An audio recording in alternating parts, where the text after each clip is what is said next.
Shalom, kembali lagi bersama kami di grup Wong LA, ada di LA untuk jadi berkat yang luar biasa. Satu kemurahan Tuhan kalau hari ini kita bisa memasuki kitab yang pertama dalam kitab Perjanjian Lama, di mana kita belajar dari kitab ini, karena kitab ini bernama Kitab Kejadian, di mana semuanya dijadikan Tuhan menjadi sesuatu yang indah, di mana asal mula pertama kali permulaan semua penciptaan Tuhan yang luar biasa dimulai dari kitab ini. Semua sudah tertulis dalam kitab ini untuk kita bisa tahu asal mulanya permulaan itu. Nah, penulis menuliskan bahwa permulaan yang utama dalam kitab ini adalah sesuatu yang hal yang luar biasa untuk menciptakan hari depan kita yang penuh dengan pengharapan, untuk menciptakan kita dalam segalanya dalam hidupan ini. Saya mengencourage setiap kita para pembaca, jangan pernah berhenti membaca firman Tuhan, karena inilah sumber dari segala sumber. Ketika kita mempelajari kitab by kitab, kita akan melihat kemurahan Tuhan yang besar dalam hidupan ini. Melalui channel ini, saya mengencourage terus, tetaplah membaca Alkitab setiap hari. Karena Tuhan kita, Tuhan yang luar biasa baik. Tuhan Yesus memberkati.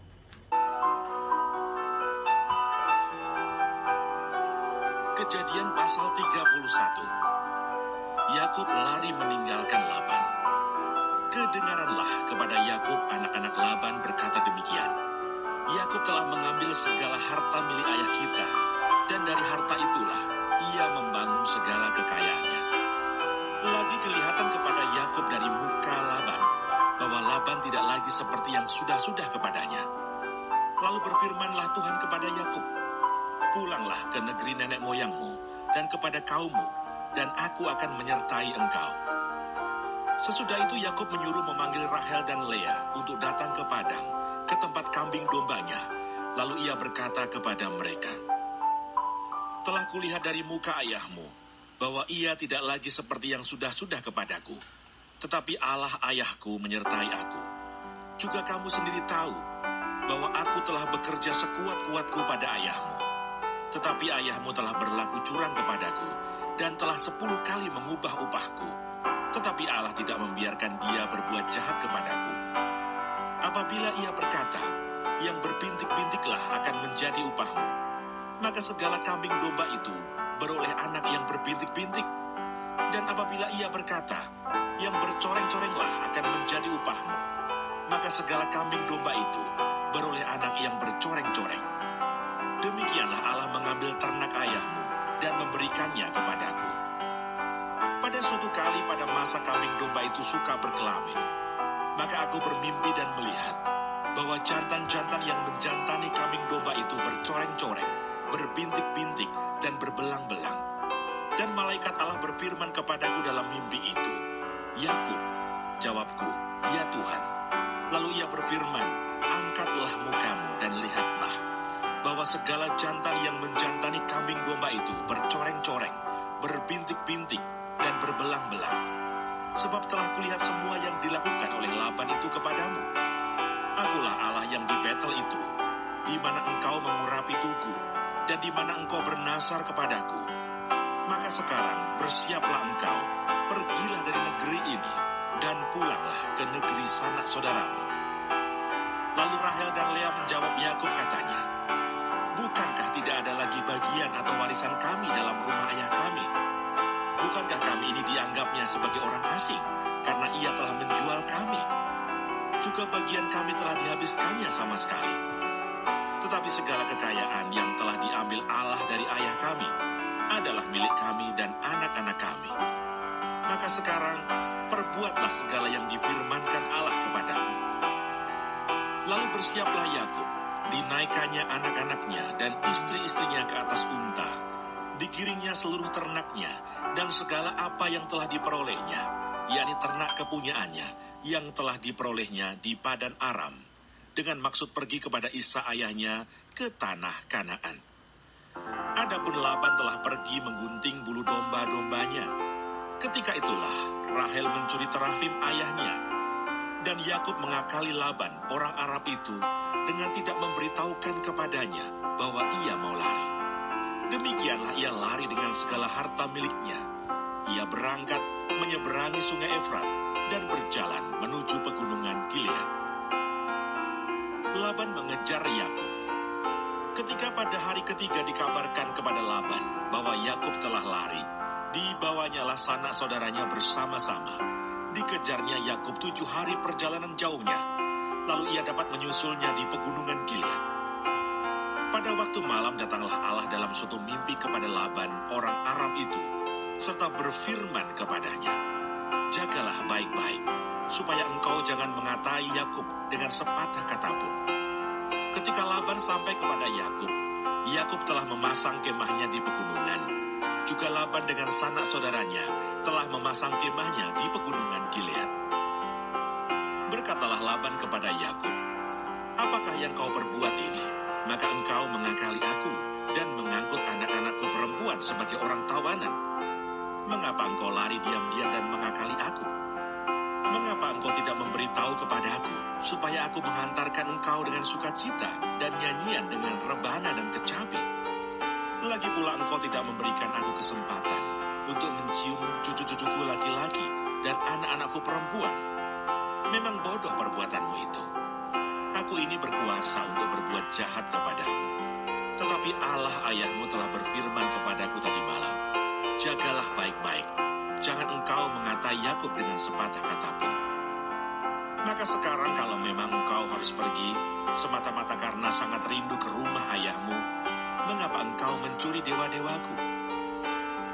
Lalu Yakub menjawab Laban, "Aku takut karena pikirku, jangan-jangan engkau merampas anak-anakmu itu daripadaku. Tetapi pada siapa engkau menemui dewa-dewamu itu, janganlah ia hidup lagi. Periksalah di depan saudara-saudara kita segala barang yang ada padaku, dan ambillah barangmu." Sebab Yakub tidak tahu bahwa Rahel yang mencuri terafim itu. Lalu masuklah Laban ke dalam kemah Yakub, dan ke dalam kemah Lea, dan ke dalam kemah kedua budak perempuan itu. Tetapi terafim itu tidak ditemuinya. Setelah keluar dari kemah Lea, ia masuk ke dalam kemah Rahel. Tetapi Rahel telah mengambil terafim itu dan memasukkannya ke dalam pelana untanya dan duduk di atasnya. Laban menggeledah seluruh kemah itu, tetapi terafim itu tidak ditemuinya. Lalu kata Rahel kepada ayahnya, "Janganlah Bapa marah, karena aku tidak dapat bangun berdiri di depanmu, sebab aku sedang haid." Dan Laban mencari dengan teliti, tetapi ia tidak menemui terafim itu. Lalu hati Yakub panas, dan ia bertengkar dengan Laban. Ia berkata kepada Laban, "Apakah kesalahanku? Apakah dosaku? Maka engkau memburu aku sehebat itu? Engkau telah menggeledah segala barangku. Sekarang apakah yang kau temui dari segala barang rumahmu? Letakkanlah di sini, di depan saudara-saudaraku dan saudara-saudaramu, supaya mereka mengadili antara kita berdua. Selama 20 tahun ini aku bersama-sama dengan engkau. Domba dan kambing betinamu tidak pernah keguguran, dan jantan dari kambing dombamu tidak pernah kumakan. Yang diterkam oleh binatang buas tidak pernah kubawa kepadamu. Aku sendiri yang menggantinya. Yang dicuri orang, baik waktu siang, baik waktu malam, selalu engkau tuntut daripadaku. Aku dimakan panas hari waktu siang, dan kedinginan waktu malam, dan mataku jauh daripada tertidur. Selama 20 tahun ini aku di rumahmu. Aku telah bekerja padamu 14 tahun lamanya, untuk mendapat kedua anakmu, dan 6 tahun untuk mendapat ternakmu, dan engkau telah 10 kali mengubah upahku. Seandainya Allah ayahku, Allah Abraham, dan yang disegani oleh Isa tidak menyertai aku, tentulah engkau sekarang membiarkan aku pergi dengan tangan hampa. Tetapi kesengsaraanku dan jerih payahku telah diperhatikan Allah, dan ia telah menjatuhkan putusan tadi malam. Perjanjian antara Yakub dan Laban. Lalu Laban menjawab Yakub, "Perempuan-perempuan ini anakku, dan anak-anak lelaki ini cucuku, dan ternak ini ternakku. Bahkan segala yang kau lihat di sini adalah milikku. Jadi apakah yang dapat ku perbuat sekarang kepada anak-anakku ini, atau kepada anak-anak yang dilahirkan mereka? Maka sekarang, marilah kita mengikat perjanjian, aku dan engkau, supaya itu menjadi kesaksian antara aku dan engkau. Kemudian Yakub mengambil sebuah batu dan didirikannya menjadi tugu. Selanjutnya berkatalah Yakub kepada sanak saudaranya, "Kumpulkanlah batu." Maka mereka mengambil batu dan membuat timbunan. Lalu makanlah mereka di sana di dekat timbunan itu. Laban menamai timbunan batu itu Yegar Sahaduta, tetapi Yakub menamainya Galed. Lalu kata Laban, "Timbunan batu inilah pada hari ini menjadi kesaksian antara aku dan engkau." Itulah sebabnya timbunan itu dinamainya Galed dan juga Mispa, sebab katanya, "Tuhan kiranya berjaga-jaga antara aku dan engkau apabila kita berjauhan.